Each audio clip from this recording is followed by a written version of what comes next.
दोस्तों, वो कौन सा देश है जिसने एक बार फिर प्रधानमंत्री मोदी को खुला निमंत्रण दिया है? और क्यों पाकिस्तान के अंदर हालात बेकाबू होते जा रहे हैं? और भारत ने ऐसा कौन सा रास्ता निकाल लिया है जिससे अमेरिका और चीन दोनों की रणनीति हिला दी है? आज काफी सारी ऐसी अपडेट्स आ रही हैं जो आपको मेन स्ट्रीम मीडिया पर डिटेल में नहीं मिलेंगी, इसलिए वीडियो को एंड तक देखिएगा। सबसे पहले बात करते हैं फ्रांस की। दोस्तों, फ्रांस के राष्ट्रपति इमैनुअल मैक्रों ने प्रधानमंत्री नरेंद्र मोदी को 2026 के G7 शिखर सम्मेलन में विशेष अतिथि के रूप में आमंत्रित किया है। पहली नजर में ये एक औपचारिक निमंत्रण लग सकता है, लेकिन इसका समय बहुत महत्वपूर्ण है। 2026 में फ्रांस G7 की अध्यक्षता करेगा और उसी वर्ष भारत ब्रिक्स की अध्यक्षता संभालेगा।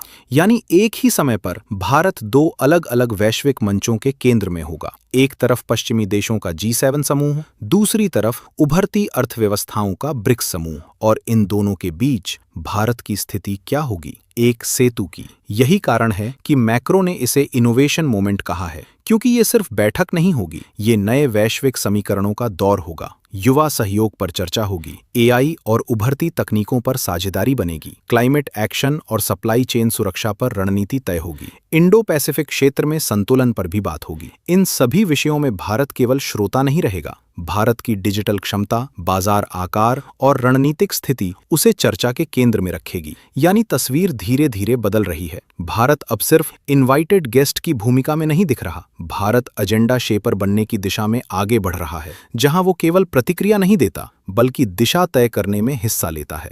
और जब कोई देश वैश्विक मंचों पर अपनी स्थिति मजबूत करता है, तो उसका असर पड़ोसी क्षेत्रीय समीकरणों पर भी दिखता है। आप क्या सोचते हैं? इस बारे में कमेंट में अपनी राय जरूर लिखिए। अब बढ़ते हैं अगली खबर की ओर। अमेरिका के एक वरिष्ठ अधिकारी ने दावा किया है कि जून 2020 में चीन ने अपने लोप नॉर टेस्ट साइट पर एक भूमिगत परमाणु परीक्षण किया था। ये दावा यूं ही नहीं किया गया। अमेरिकी असिस्टेंट सेक्रेटरी क्रिस्टोफर येव ने कजाकिस्तान के एक सीस्मिक स्टेशन से मिले डेटा का हवाला दिया, लेकिन अमेरिकी विश्लेषण कहता है ये ना तो प्राकृतिक भूकंप था और ना ही सामान्य माइनिंग ब्लास्ट। उनके अनुसार ये संभवतः एक लो यील्ड न्यूक्लियर डेटोनेशन हो सकता है। चीन ने तुरंत प्रतिक्रिया दी और इस आरोप को पूरी तरह झूठ बताया। अब सवाल ये है कि ये मामला इतना गंभीर क्यों माना जा रहा है? क्योंकि वैश्विक परमाणु संतुलन पहले ही अस्थिर दौर में है। न्यू स्टार्ट संधि समाप्त हो चुकी है, अमेरिका और रूस के बीच नियंत्रण की व्यवस्था कमजोर हुई है और चीन तेजी से अपने परमाणु शस्त्रागार का विस्तार कर रहा है। अनुमान है कि उसका हथियार भंडार 600 वारहेड से बढ़कर 1000 तक जा सकता है आने वाले वर्षों में।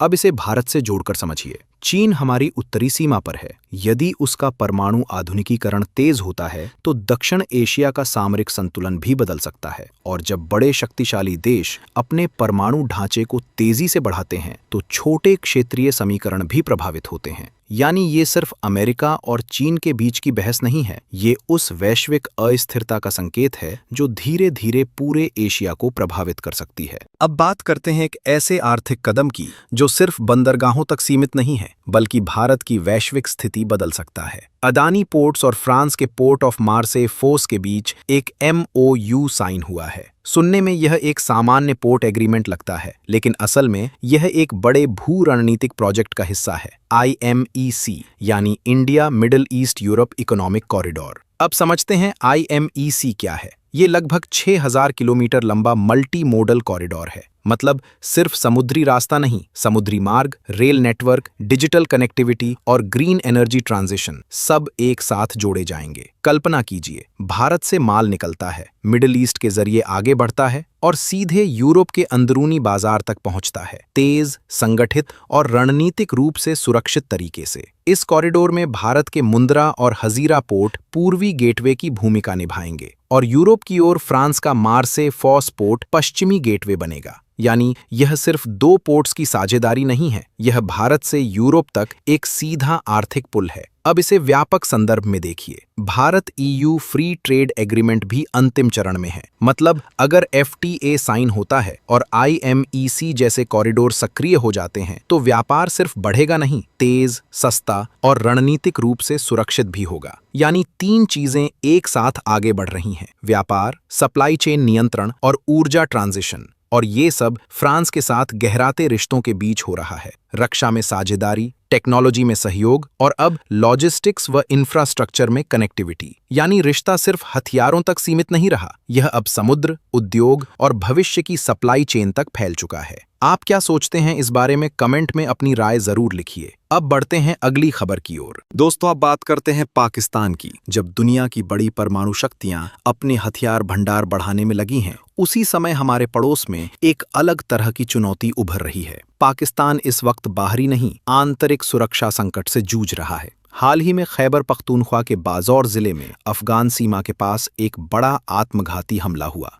विस्फोटकों से भरी गाड़ी सीधे एक चेकपोस्ट से टकराई। 11 पाकिस्तानी सुरक्षा कर्मियों की मौत हुई, एक मासूम बच्चे की भी जान गई। हमले की जिम्मेदारी TTP यानी तहरीक-ए-तालिबान पाकिस्तान ने ली। ये घटना सिर्फ एक आतंकी हमला नहीं है, ये उस अस्थिरता का संकेत है जो पाकिस्तान की सीमाओं के भीतर लगातार बढ़ रही है। और विडंबना देखिए, अंतर्राष्ट्रीय मंचों पर पाकिस्तान अक्सर भारत पर आरोप लगाता है, लेकिन उसकी अपनी धरती पर तालिबान से जुड़ा संगठन खुलकर हमले कर रहा है। यानी समस्या बाहर नहीं, घर के अंदर है। अब इसका असर केवल पाकिस्तान तक सीमित नहीं रहता। जब किसी परमाणु संपन्न देश के भीतर अस्थिरता बढ़ती है तो पूरा क्षेत्र संवेदनशील हो जाता है। भारत के लिए इसका मतलब स्पष्ट है, सीमा पर चौकसी और कड़ी होगी। काउंटर टेरर नेटवर्क को और मजबूत किया जाएगा और किसी भी अप्रत्याशित स्थिति के लिए तैयारी रखनी होगी। लेकिन कहानी यहीं खत्म नहीं होती। भारत सिर्फ रक्षात्मक मुद्रा में नहीं है। जहां एक तरफ सुरक्षा ढांचा मजबूत किया जा रहा है, वहीं दूसरी तरफ आर्थिक और कूटनीतिक मोर्चे पर भी सक्रिय चालें चल रही हैं।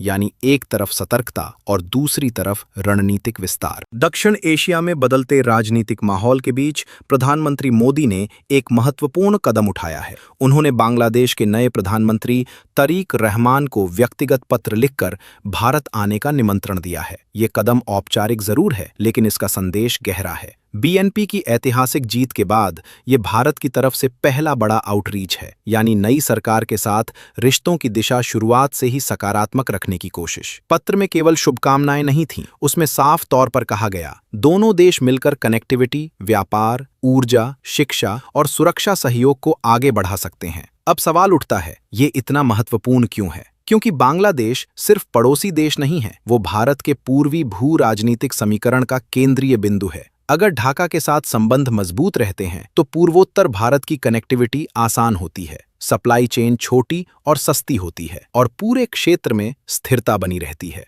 दूसरे शब्दों में, ढाका के साथ तालमेल पूर्वोत्तर भारत की आर्थिक धड़कन को सीधे प्रभावित करता है। और इस पूरी तस्वीर में एक और आयाम है। आज चीन दक्षिण एशिया में अपनी मौजूदगी लगातार बढ़ा रहा है, बंदरगाह, इंफ्रास्ट्रक्चर, निवेश और रणनीतिक संपर्कों के माध्यम से। ऐसे माहौल में भारत के लिए रिएक्टिव नहीं बल्कि प्रोएक्टिव डिप्लोमेसी जरूरी हो जाती है। यानी इंतजार नहीं, पहल। यही वजह है कि ये निमंत्रण सिर्फ एक कूटनीतिक औपचारिकता नहीं बल्कि क्षेत्रीय संतुलन को स्थिर रखने की रणनीति है। और दक्षिण एशिया में संतुलन ही असली शक्ति है। दोस्तों, हर 24 घंटे में जियोपॉलिटिक्स बदल रही है। एक तरफ चीन का परमाणु विस्तार, दूसरी तरफ पाकिस्तान की आंतरिक अस्थिरता, तीसरी तरफ IMEC के जरिए भारत यूरोप कनेक्शन, चौथी तरफ G7 और ब्रिक्स के बीच भारत की केंद्रीय भूमिका। ये अलग अलग घटनाएं नहीं हैं, ये एक बदलती हुई विश्व व्यवस्था है जहां भारत सिर्फ प्रतिक्रिया नहीं दे रहा बल्कि सक्रिय रूप से अपनी स्थिति गढ़ रहा है। कमेंट में अपनी राय जरूर लिखिए। वीडियो पसंद आई हो तो लाइक करें, शेयर करें और चैनल को सब्सक्राइब करना ना भूलें।